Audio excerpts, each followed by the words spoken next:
आज सुनते हैं सोमवती अमावस्या व्रत कथा। सोमवती अमावस्या पर सुने ये खास कथा, होगी हर मनोकामना पूरी। हिंदू धर्म में सोमवती अमावस्या बेहद खास मानी जाती है। सोमवार के दिन पड़ने वाली अमावस्या को सोमवती अमावस्या कहा जाता है। सोमवती अमावस्या का दिन भगवान शिव को समर्पित होता है। मान्यता के अनुसार आज के दिन जो भी व्यक्ति व्रत रखता है या पितरों को तर्पण करता है, उसकी सभी मनोकामनाएं पूरी होती है। सोमवती अमावस्या के दिन स्नान दान का भी महत्व होता है। कहते हैं कि सोमवती अमावस्या के दिन व्रत कथा सुनना बेहद शुभ माना जाता है। आइए सुनते हैं सोमवती अमावस्या की खास कथा। तो एक बार बोलिए प्रेम से शिव जी की जय, माता पार्वती की जय। एक गरीब ब्राह्मण परिवार था। उस परिवार में पति पत्नी के अलावा एक पुत्री भी थी। वह पुत्री धीरे धीरे बड़ी होने लगी। उस पुत्री में समय और बढ़ती उम्र में साथ सभी स्त्रियों चित्त गुणों का विकास हो रहा था।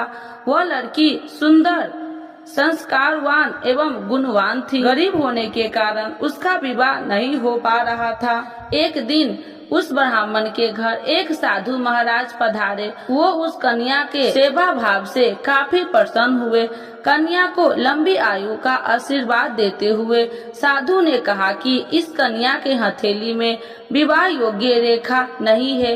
तब ब्राह्मण दंपति ने साधु से उपाय पूछा कि कन्या ऐसा क्या करे उसके हाथ में विवाह योग्य बन जाए।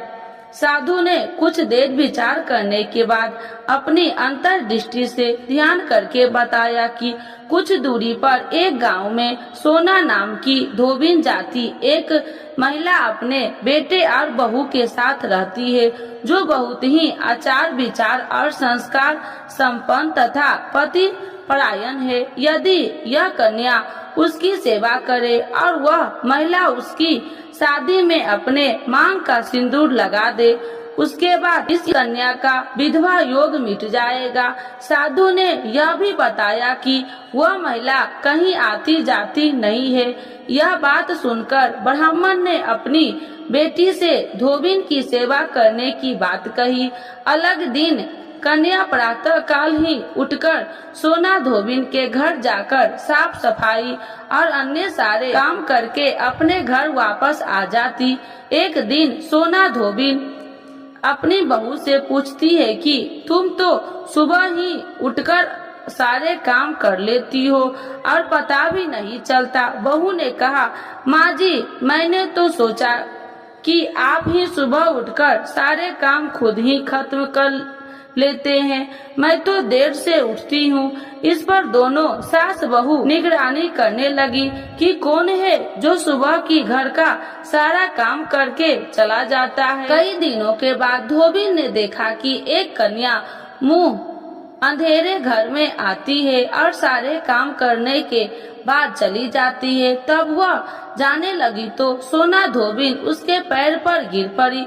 पूछने लगे कि आप कौन है और इस तरह छुपकर मेरे घर की चारकी क्यों करती है। तब कन्या ने साधु द्वारा कही गई सारी बात बता दी। सोना धोबिन अपनी पति परायण थी, उसमें तेज था। वह तैयार हो गई। सोना धोबिन के पति थोड़ा अस्वस्थ थे।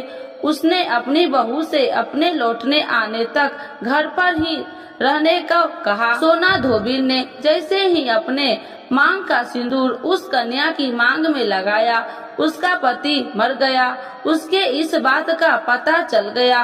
वह घर से निराजल ही चली थी।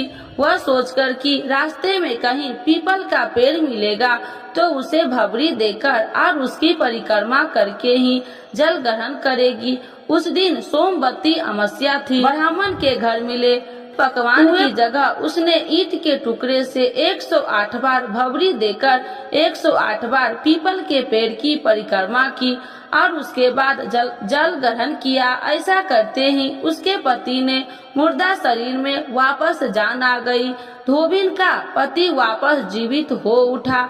इसलिए सोमवती अमावस्या के दिन से शुरू करके जो व्यक्ति हर अमावस्या के दिन भवरी देता है उसके सुख और सौभाग्य में वृद्धि होती है।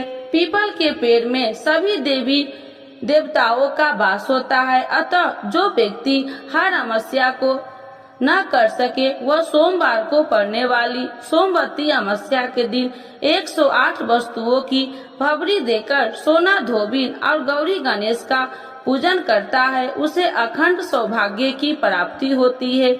ऐसी प्रचलित परंपरा है कि पहली सोमवती अमावस्या के दिन दान, पान, हल्दी, सिंदूर और सुपारी की भवरी दी जाती है। इसके बाद की सोमवती अमावस्या को अपने सामर्थ्य के हिसाब से फल, मिठाई, सुहाग सामग्री, खाने की सामग्री इत्यादि का भवरी दी जाती है और फिर भवरी पर चढ़ाया गया सामान किसी सुपात्र ब्राह्मण, ननद या भांजे को दिया जा सकता है। यह ध्यान रखे यह भवरी का सामान अपने गोत्र या अपने से निम्न गोत्र का दान नहीं देना चाहिए।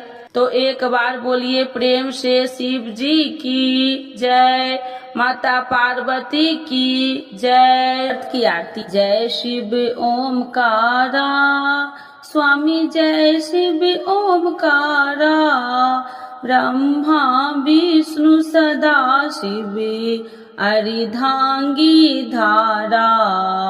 ओम जय शिव ओमकारा, एकानन चतुरानन पंचानन राजे, स्वामी पंचानन राजे, हंसासन गरुड़ासन विषवाहन साजे। ओम जय शिव ओमकारा, दो भुज चार चतुर्भुज, 10 भुज अति सोहे, स्वामी 10 भुज अति सोहे, त्रिगुण रूप निरखिते, तिरुवन जन मोहे।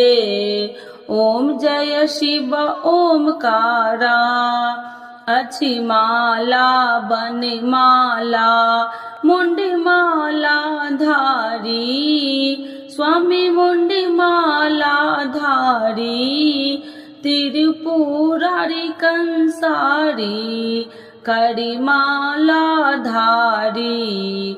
ओम जय शिव ओमकारा, श्वेतांबर पीतांबर बाघांबर अंगे, स्वामी बाघांबर अंगे, सनिकादिक गरुणादिक भूतादिक संगे।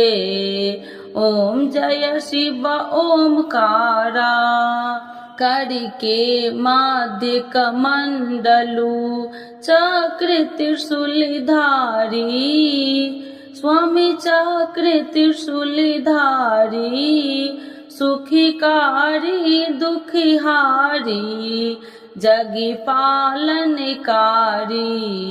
ओम जय शिव ओमकारा, ब्रह्मा विष्णु सदा शिव जानति अविवेका, स्वामी जानति अविवेका, मधुकैटभ दो मारे, सुर भयहीन करे। ओम जय शिव ओमकारा, लक्ष्मी व सावित्री पार्वती संगा, स्वामी पार्वती संगा, पार्वती अर्धंगी, शिव लहरी गंगा।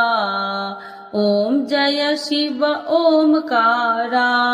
पार्वती सोहे पार्वती शंकर कैलाशा, स्वामी शंकर कैलाशा।